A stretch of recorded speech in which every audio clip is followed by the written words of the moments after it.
terkait dengan pencapaian target marketing sales 3,5 triliun rupiah. Hingga akhir tahun, perseroan menyatakan telah merancang sejumlah strategi hingga akhir tahun. Penjualan gas PT Perusahaan Gas Negara Tbk atau Pegas terkoreksi tipis sepanjang semester pertama tahun ini. Meski demikian, perusahaan plat merah ini masih mencatat pertumbuhan pendapatan.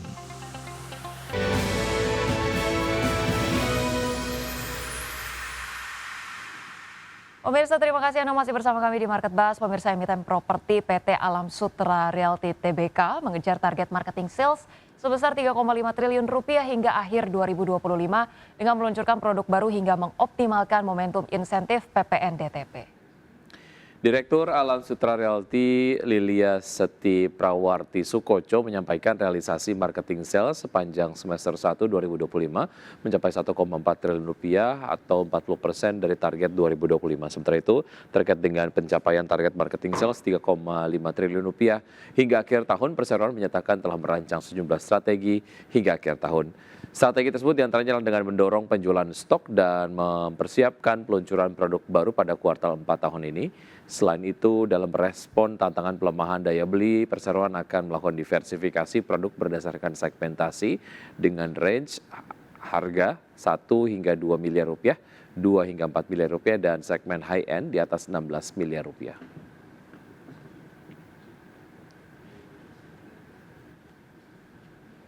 Ya, penjualan gas PT Perusahaan Gas Negara Tbk atau Pegas terkoreksi tipis panjang semester pertama tahun ini. Ya, meski demikian, perusahaan plat merah ini masih mencatat pertumbuhan pendapatan.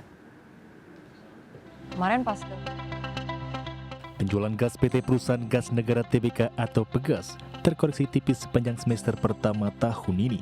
Meski demikian, perusahaan plat merah ini masih mencatat pertumbuhan pendapatan. Pegas melaporkan volume penjualan gas hingga Juni 2025 mencapai 832 BBTUD atau turun 1,1% dibandingkan periode sama tahun lalu. Direktur Komersial Pegas Aldiansyah Idam menjelaskan, penurunan ini terjadi akibat berkurangnya pasokan dari Sumatera dan Jawa, serta menurunnya permintaan pelanggan. Untuk menjaga keandalan pasokan, perusahaan menambah porsi gas LNG yang saat ini mencapai 10% dari total saluran. Dari sisi pelanggan, sektor pembangkit listrik menjadi konsumen terbesar dengan porsi 27%, disusul kimia 18% dan keramik 10%.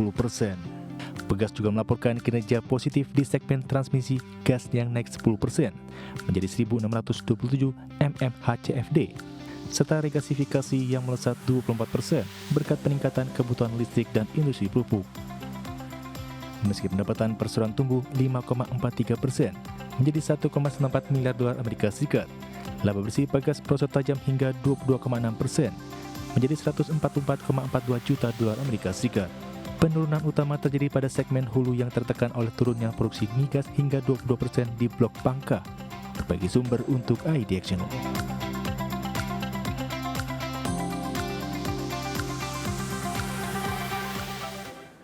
Ya, PT Pertamina Persero melalui PT Pertamina Geothermal Energi Tbk atau PGEO resmi melakukan groundbreaking atau peletakan batu pertama untuk pembangunan pilot plant Green Hydrogen Ulu Belu di Ulu Belu, Lampung pada Selasa 9 September lalu. fasilitas ini menjadi yang pertama di dunia yang mengintegrasikan teknologi anion exchange membrane atau AEM electrolyzer dengan energi panas bumi sebagai sumber listrik bersih. Pilot plant ini menjadi terobosan penting Pertamina dalam mendukung transisi energi, mempercepat bauran energi bersih, sekaligus mendukung target net zero emission tahun 2060. Cepat atau lambat, energi terbarukan perlahan mendisrupsi energi fosil di masa mendatang yang menjadi core bisnis Pertamina saat ini. Pengembangan green hydrogen akan menambah daftar energi hijau namun berpotensi saling mempengaruhi satu sama lain, di mana dengan bertambahnya alternatif pilihan, masyarakat akan membandingkan mana yang lebih efektif dan efisien.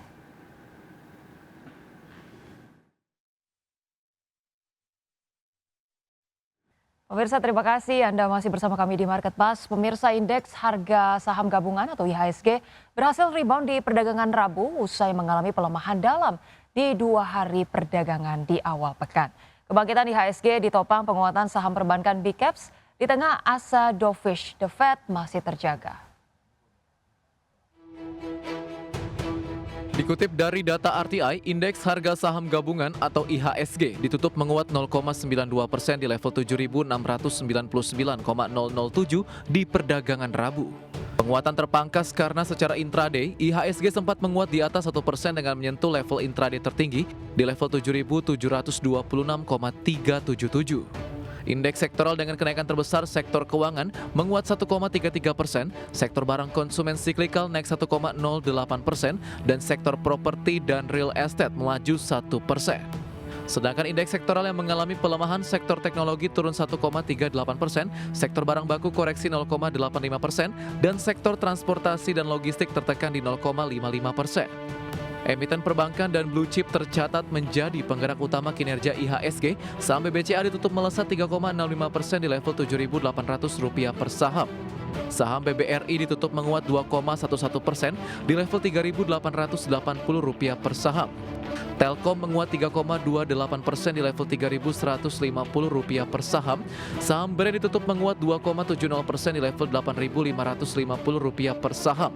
Saham BMRI ditutup menguat 2,09% di level Rp4.400 per saham.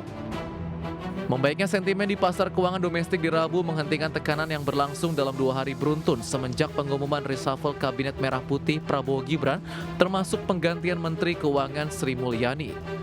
Selain itu dari global, investor menantikan data inflasi penting Indeks Harga Konsumen atau CPI di Kamis waktu Amerika Serikat. Data ini dinilai krusial untuk melihat sejauh mana dampak kebijakan tarif terhadap harga di ekonomi Amerika. Laporan ini akan membantu menentukan arah pertemuan The Fed minggu depan serta ruang lingkup pelonggaran hingga akhir tahun 2025. Berbagai sumber IDX Channel. Pemirsa, laporan Biro Statistik Tenaga Kerja menunjukkan inflasi produsen Amerika Serikat secara tak terduga turun pada Agustus 2025. Penurunan inflasi produsen tersebut memperkuat prospek pemangkasan suku bunga oleh The Federal Reserve dalam waktu dekat. Inflasi produsen Amerika Serikat secara tak terduga turun pada Agustus 2025 untuk pertama kalinya dalam 4 bulan terakhir, memperkuat prospek bahwa Federal Reserve akan memangkas suku bunga pekan depan. Laporan Biro Statistik Tenaga Kerja mencatat indeks harga produsen atau PPI turun 0,1% secara month-to-month, sementara data Juli direvisi turun. Secara tahunan PPI tercatat naik 2,6%, harga barang tidak termasuk pangan dan energi naik 0,3%, sebaliknya biaya jasa turun 0,2%. Di dalamnya margin grosir dan retail anjlok 1,7%. Penurunan terbesar sejak tahun 2009 membalik lonjakan tajam pada Juli. BLS mencatat sekitar 3/4 penurunan biaya jasa berasal dari margin grosir mesin dan kendaraan yang jatuh 3,9%. Adapun harga barang konsumsi jadi tidak termasuk pangan dan energi naik paling cepat sejak Februari, didorong lonjakan harga produk tembakau. Laporan tersebut menunjukkan perusahaan menahan diri untuk tidak menaikkan harga secara agresif pada Agustus, meski menghadapi tekanan dari tarif impor yang ditetapkan Presiden Donald Trump. Banyak perusahaan khawatir kenaikan harga yang tajam bisa menekan permintaan di tengah ketidakpastian ekonomi. Langkah perusahaan meneruskan beban tarif kepada konsumen akan menjadi faktor kunci dalam menentukan arah inflasi dan kebijakan suku bunga The Fed tahun ini. Berbagai sumber untuk IDX Channel.